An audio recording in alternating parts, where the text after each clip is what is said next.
El hijo le dijo, me levantaré y iré a mi padre y le diré, Papá, he pecado contra el cielo y contra ti. Yo no merezco que se me llame tu hijo. Trátame como si fuera uno de tus jornaleros. Así que emprendió el viaje y se fue a su padre.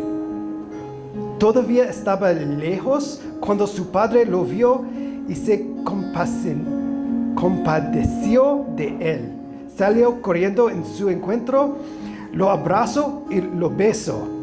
El joven le dijo, Papá, he pecado contra el cielo y contra ti. No merezco que se me llame tu hijo.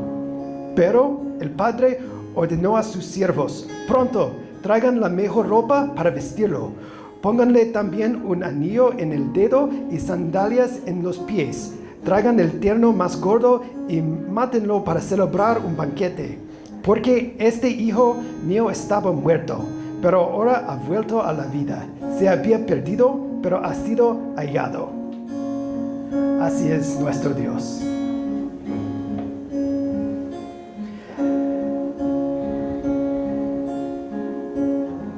Gracias nuestro Dios por este día, por la oportunidad de conocerte más y por tu palabra que nos guíe. Y oremos en nuestro Salvador, Jesucristo. Amén.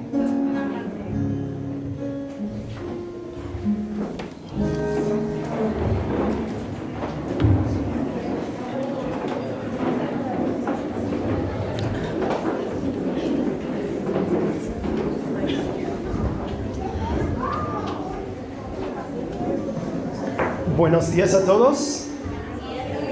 Es un honor estar con ustedes hoy. Y en un minuto yo tendré el privilegio de hablar un poco de Salmo 127. Este salmo solo contiene 5 versículos. Es muy corto. Lo leeremos enseguidamente. Pero antes de leerlos, necesito confesar algo. Yo no soy de aquí. Soy un extranjero y como el predicador esta mañana no quería que mi puro castellano les engañe. Porque cada prédica tiene que tener su base en la verdad. Y permíteme introducir mi buen amigo, el pizarrón. Esto no es un otro engaño. No es la escuela dominical. Yo no soy el profesor hoy, soy el predicador. Pero, perfecto. Muchas gracias. Pero, un poquito más. Sí. El punto de pizarrón es así. Yo no quiero que ustedes vayan de aquí diciendo, esto es lo que el predicador en mi iglesia me dijo. No, para nada. Yo quiero que ustedes vayan de aquí diciendo, esto es lo que la Biblia dice. Es muy diferente. Bueno, como el extranjero, cosas de Loja me impactan diferentemente que ustedes. Si cualquier monte de Loja fuera en mi provincia de los Estados Unidos, probablemente sería el monte más grande de la provincia. Aquí ellos son comunes, excepto si tú intentas escalarlos. Algo más que me impresiona es los edificios aquí. Solo un cuarto del edificio necesita verse bonito. Los lados que no dan a la calle no importa para nada. Ellos pueden ser solo ladrillos básicos, a veces con un poquito de pintura blanca. Solo la fachada importa. Lamentablemente, parece que este enfoque extiende en otros lados más que construyendo edificios. Las personas aquí a veces son como edificios, excepto que todas las exteriores están en buen estado en vez de solo el frente. Podemos verlo en los gimnasios aquí, donde hay personas que usan esteroides para hacerse más musculoso, a pesar de los riesgos de su salud. Por cierto, una nueva nariz no puede dar la autoestima que tú falta. Solo es una admisión que como tú estabas fue insuficiente. No sé si ustedes supieran, pero Loja no está retrasado en el campo de la moda para nada. Es un gran énfasis aquí. Pero Loja no está retrasado en sus pecados tampoco. Una bella exterior no significa que el corazón está en buen estado, que la alma está bella también. De hecho, un énfasis externo permite crecer sin límite los pecados internos, porque no nos importa pecado excepto que no sea visible externamente. En las palabras de Jesús, somos semejantes a sepulcros blanqueados, que por fuera, a la verdad, se muestran hermosos, mas por dentro están llenos de huesos de muertos y de toda inmundicia. De Mateo 23, 27. No hemos hecho caso a la consejería de Jesús cuando nos dijo: ustedes limpian el exterior del vaso y del plato, pero por dentro están llenos de robo y de desenfreno. Fariseo ciego, limpia primero por dentro el vaso y el plato, y así quedará limpio también por afuera. De Mateo 23, 25 y 26. Si nos arrepentimos como con la misma pasión en que nos vestimos, Loja sería parecido al reino del cielo. ¿Por qué estoy mencionando esto? Porque nuestro pasaje de hoy no tiene que ver con esta cultura de fachada o apariencia. Tiene que ver con la insuficiencia de integridad. La insuficiencia de una casa bien construida, no solo la fachada. Y yo no quiero permitir que ustedes piensen que una obra de buena calidad por todos lados fuera suficiente. Obviamente, nuestro enfoque en lo externo es equivocado, pero nuestra necesidad es más que un buen trabajo con integridad. Esta mañana tengo un esquema simple. Leeré nuestro texto 2 veces, una vez de la Reina Valera y la otra vez de la Nueva Traducción Viviente. Después voy a explicar el pasaje. Luego hablaremos de la interpretación del pasaje, lo que significa. Y al final aplicaremos este pasaje a Arco y a nosotros mismos, es decir, donde las papas queman. Permíteme leer Salmo 127 de la Reina Valera. La palabra de Dios dice: si Jehová no edificaré la casa, en vano trabajan los que la edifican. Si Jehová no guardaré la ciudad, en vano vela la guardia. Por demás es que os levantáis de madrugada, y vais tarde a reposar, y que comáis pan de dolores, pues que a su amado dará Dios el sueño. He aquí, herencia de Jehová son los hijos, cosa de estima el fruto del vientre. Como saetas en mano del valiente, así son los hijos habidos en la juventud. Bienaventurado el hombre que lleno su alaba de ellos. No será avergonzado cuando hablaré con los enemigos en la puerta. Y también de la Nueva Traducción Viviente. Si el Señor no construye la casa, el trabajo de los constructores es una pérdida de tiempo.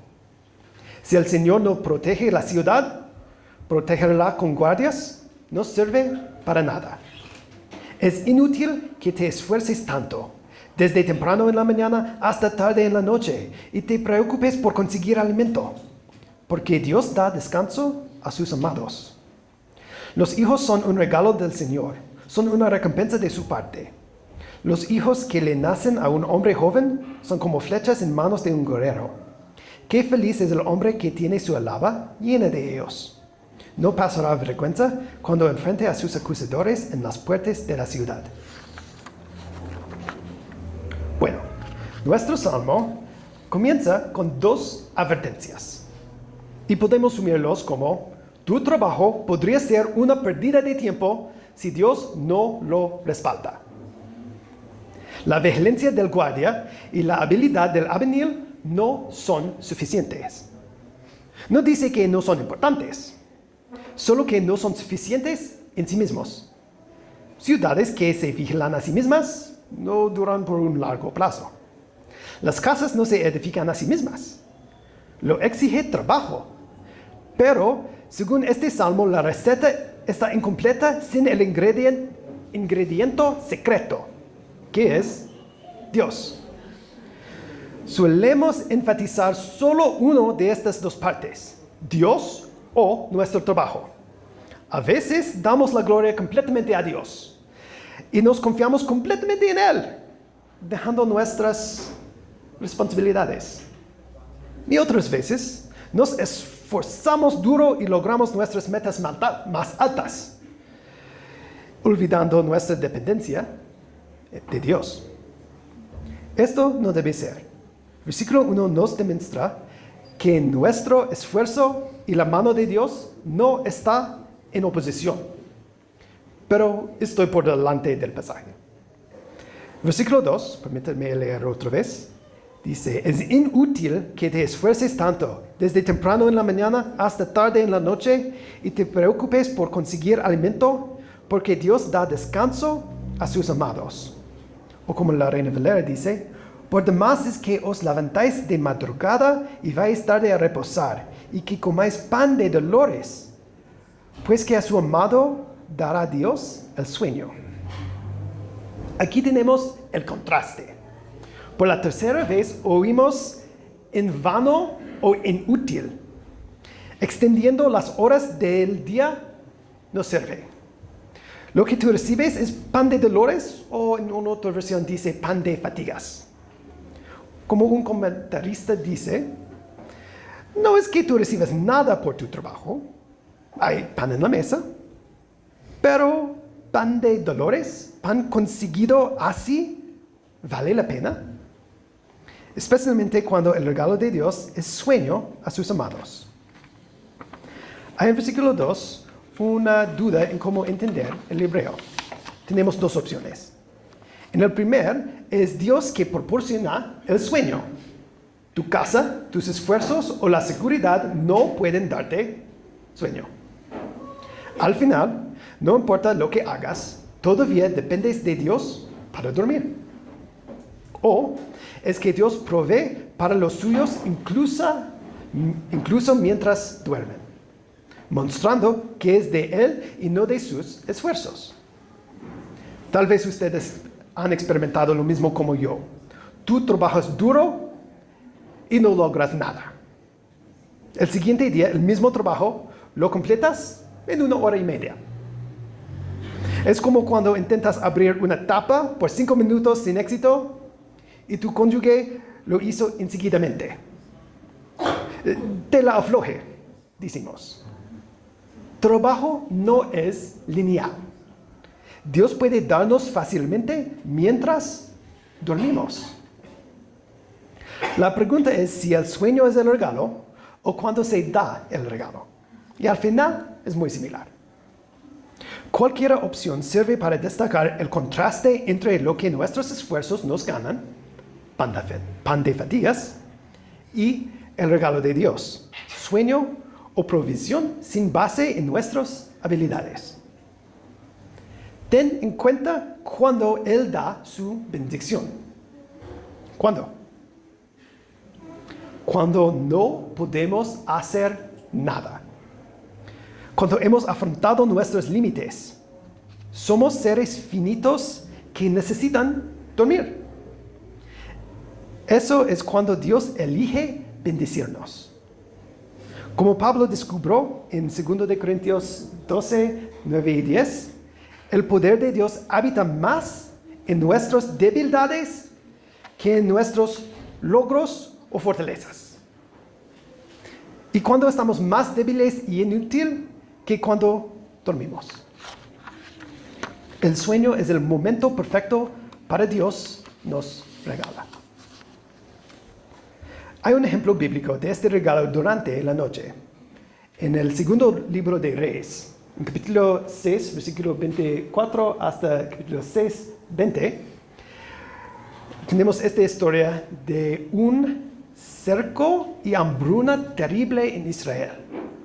Pero en menos de 24 horas, Dios resolvió todo, hasta que estaba una abundancia de comida. Digamos que fue un cambio de la noche al día. Y esto es lo que es fácil con Dios. Versículo 2 no dice que no trabajemos duro. Dice que hay que saber cuándo trabajar y cuándo confiar por dejar de trabajar. Trabajar más o preocuparse no son métodos de honrar a Dios. ¿Alguna vez Dios se ha honrado por nuestra inquietud por lo que no podemos controlar? No. Los cristianos diligentes honran a Dios.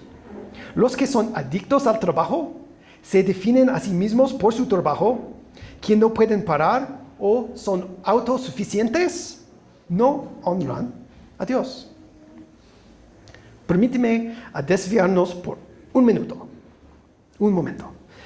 El profeta Ageo dice algo muy parecido en capítulo 1 de su libro. Permíteme leerlo. Este es de Ageo, capítulo 1, versículos 5 y 6. Esto es lo que dice el Señor de los ejércitos celestiales. Miren lo que les está pasando. Han sembrado mucho, pero cosechando poco.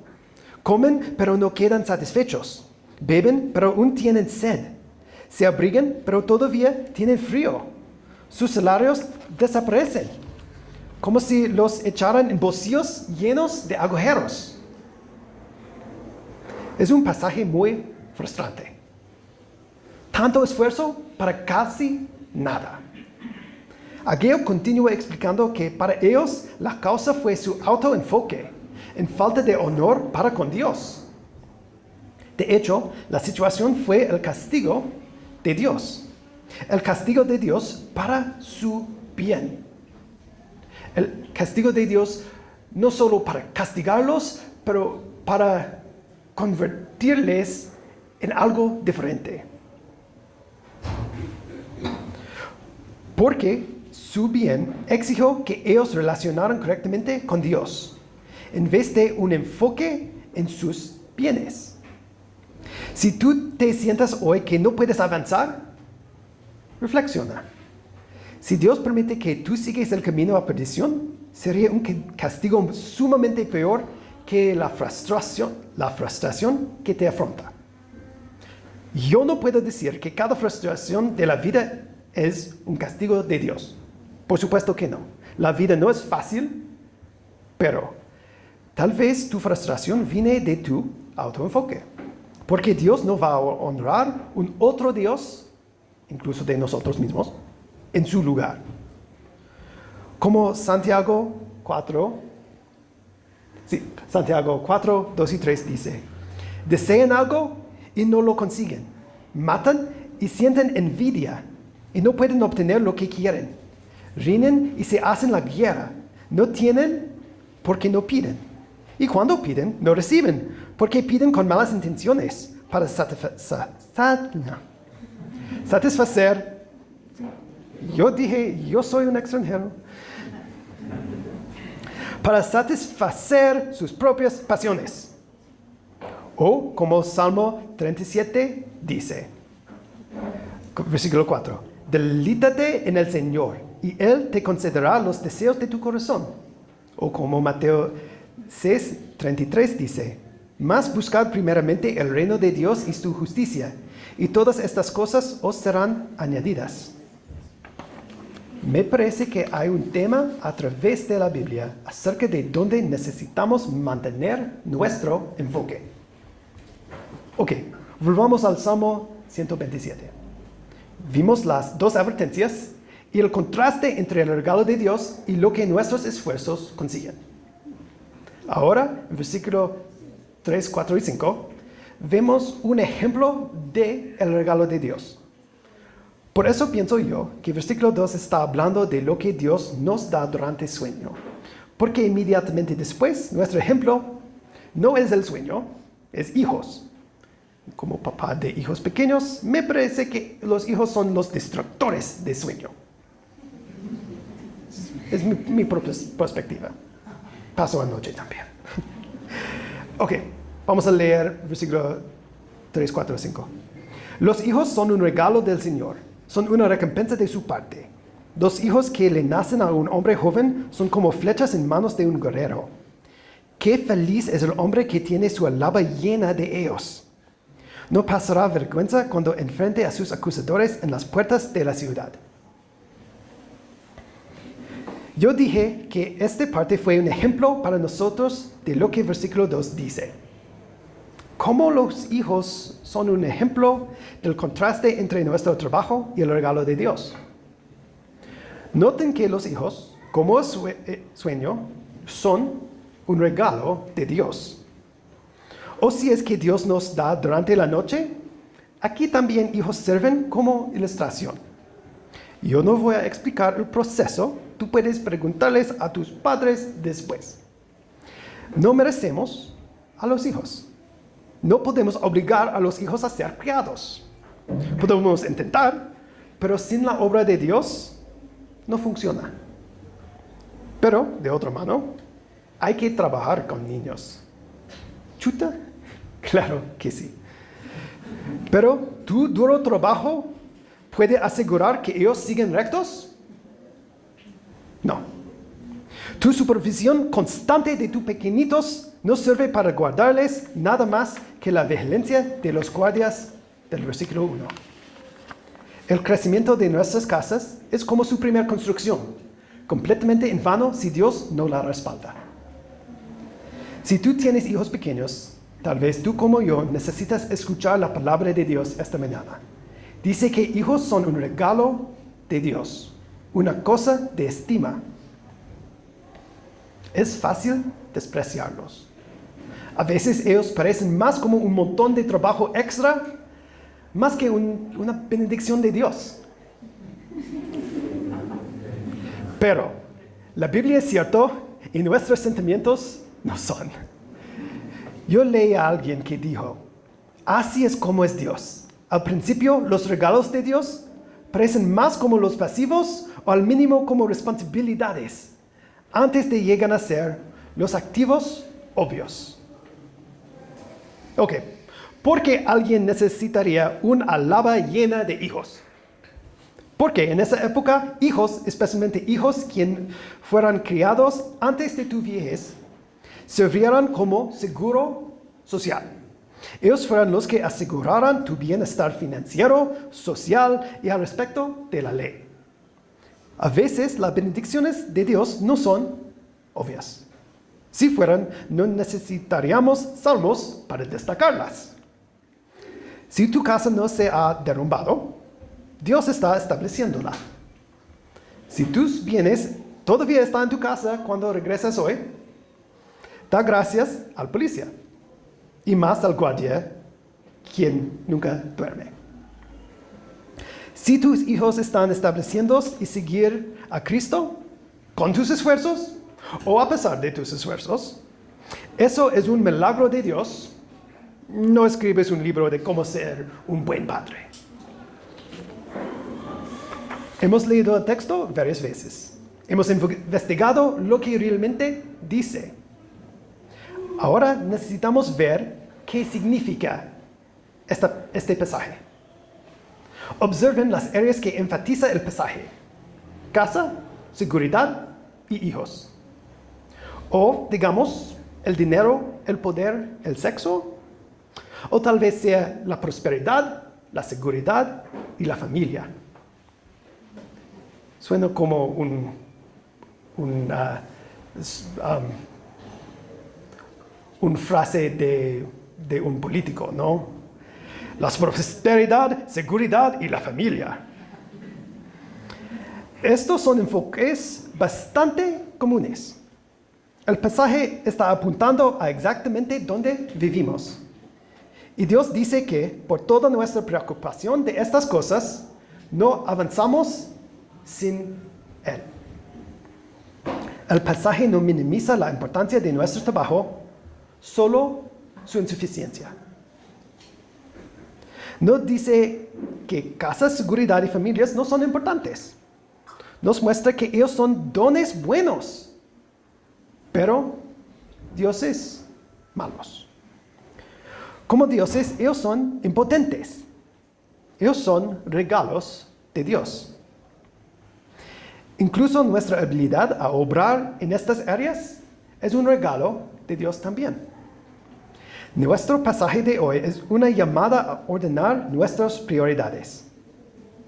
Que no permitamos buenas cosas a convertirse en dioses en nuestros corazones. Que veamos la mano de Dios sosteniendo todas las partes de nuestras vidas. Si nuestras prioridades no son ordenadas correctamente, le ordenaremos a Dios para suplir lo que nuestros dioses falsos faltan. No debería ser así.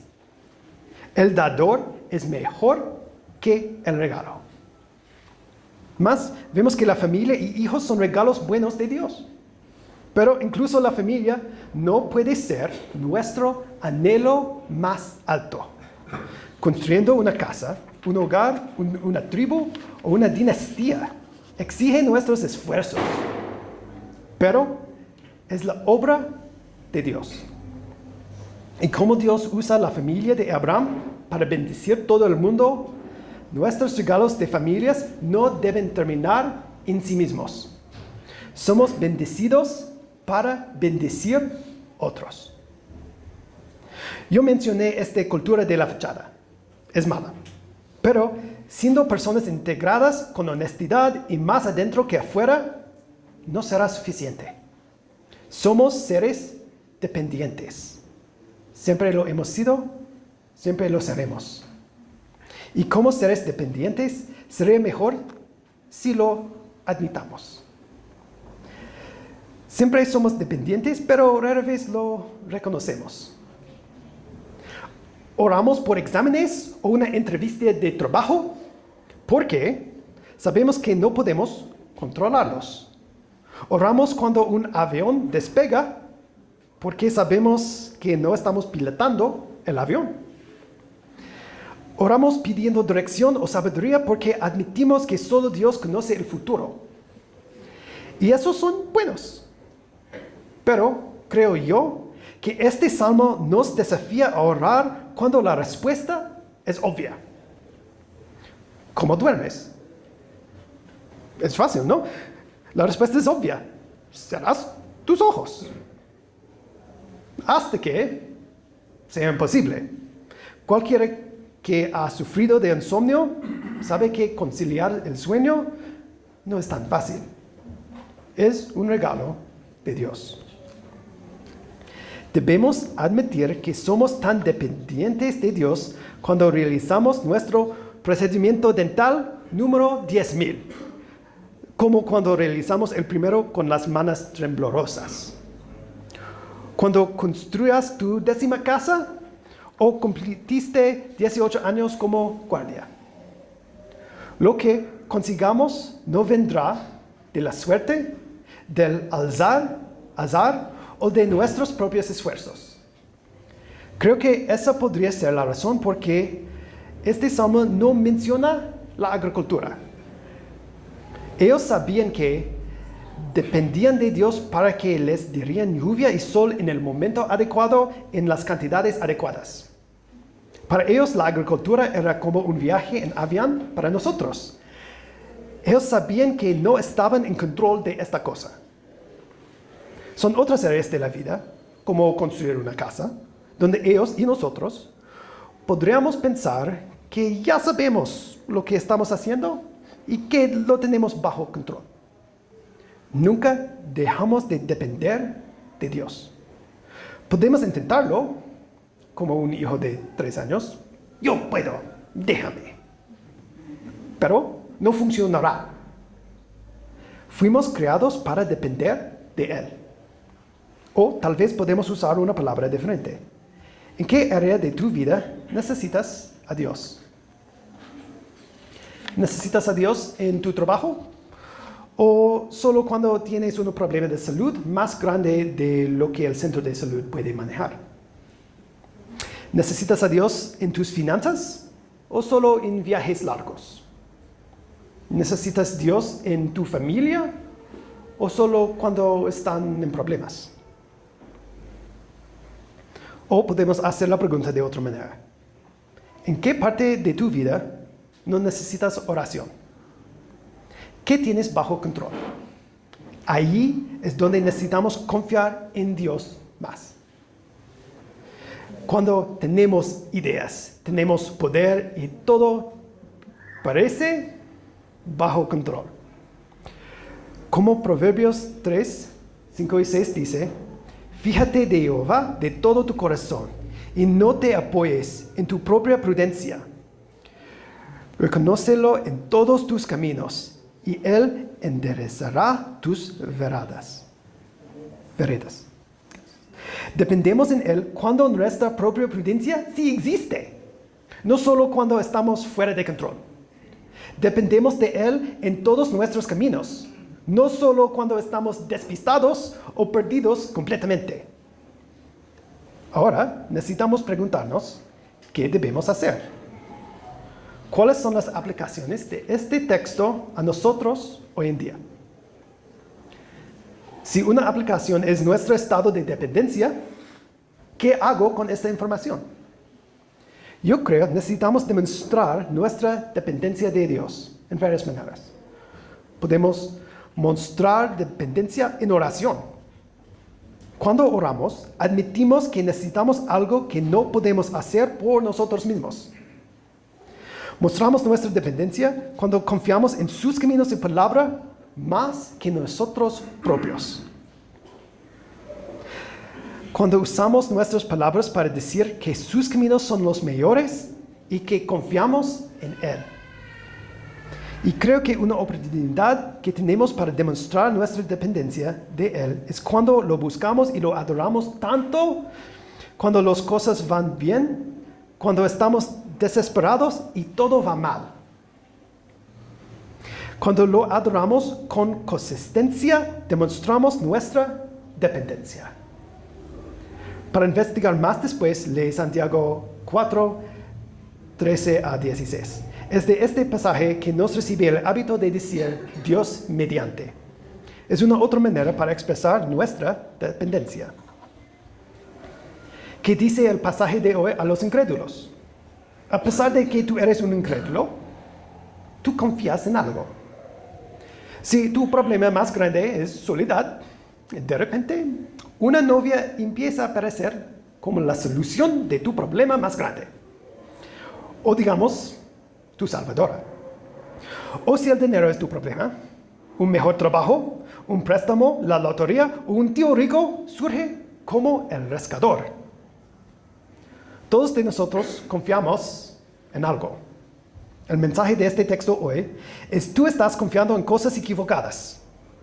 La casa, la seguridad, la familia, la prosperidad, el poder o cualquiera no son salvadores, sino que oportunidades para decepción. Eso es lo que se dio cuenta el autor de Eclesiastés.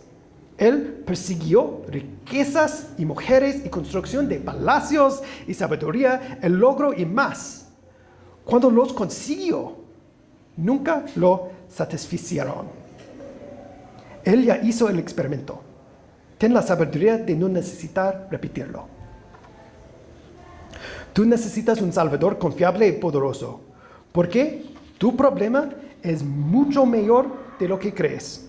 Tu mayor problema no es falta de dinero, soledad o un asunto de salud. Es que tú has rebelado en contra de Dios. La relación entre tú y la única fuente de bien en el universo es cortado. Lo que tú necesitas es la restauración de esta conexión, como un buceador necesita aire. Jesús vino a restaurar nuestra relación con Dios por medio de su muerte por nuestra rebelión. Él es el Salvador que necesitamos desesperadamente. Tú ya eres creyente, pero confías en salvadores que no te pueden salvar y rescatadores que no te pueden rescatar. Cambia tu lealtad a alguien digno de tu confianza. Una casa, la seguridad y la familia son cosas buenas, pero buenas cosas pueden convertirse en ídolos. Ídolos no son solo imágenes malas con cuernos. A veces las cosas buenas se convierten en dioses falsos cuando dependemos de ellas y creemos en las promesas que hacen que nunca podrían cumplir. Mantén regalos como regalos y el dador nuestro objeto de dependencia. Salmo 127 también tiene un mensaje para Arco. Tenemos una cuenta para orar para un terreno o un nuevo lugar. Esto podría ser completamente en vano si Dios no va con nosotros. Si Dios no construye la iglesia, es una pérdida de tiempo y dinero.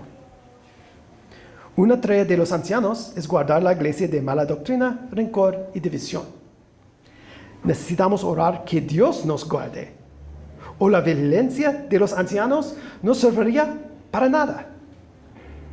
Iglesias no dan a luz hijos, pero si crecemos en miembros, un crecimiento sano solo puede venir de Dios y no de nuestra buena reputación, brigadas médicas o estrategias brillantes. Somos una iglesia dependiente. Hablando de brigadas médicas, permíteme decir, estoy orgulloso de ustedes. O como mi pastor en los Estados Unidos decía, ustedes se parecen a su padre cuando actúan así. Cuando yo termine de hablar, tendremos un tiempo de ofrendas. Cada ofrenda es una oportunidad a declarar tu dependencia.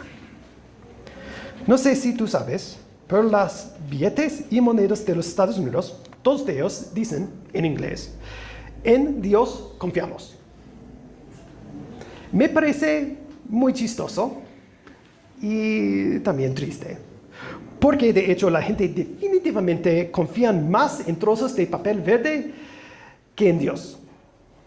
Cada ofrenda, yo tengo la oportunidad a decirme, yo confío en Dios, no en estos billetes, no en este dinero. Dinero es lindo, pero yo dependo de Dios. El último punto de aplicación es que necesitamos recordar la relación entre Dios y nuestro trabajo. Hay que trabajar. No podemos relajarnos diciendo, Dios tiene todo bajo control. Es cierto, pero esto no significa que necesitamos trabajar diligentemente. En el otro lado, nuestro esfuerzo nunca sería suficiente. No dependemos en nuestras habilidades o esfuerzos, sino que en Dios que da sueño o da mientras estamos durmiendo. Si nos topamos con dificultades, la solución no es trabajar más duro. Si tú eres perezoso, puede ser importante, pero incluso eso no sería suficiente. La solución tampoco es que nos rendimos diciendo que el juego está amañado. La única solución es dependemos más de Dios mientras trabajamos. Oremos. Padre, te necesitamos. Nos gustaría vivir sin admitirlo, pero esto solo nos ha abierto a los engaños en todos lados. Ayúdanos a mantener este balance entre nuestro trabajo y nuestra dependencia de ti. Líbranos de las mentiras de salvadores falsos. Que confiemos en ti cuando todo está bien y no tenemos dudas. Que percibamos nuestra dependencia de ti como tu bien diseño y no como una carga. Oramos en el nombre de Jesús, el albañil perfecto, el guardia que nunca duerme y el Hijo quien es el primogénito entre muchos hermanos. Amén. Amén.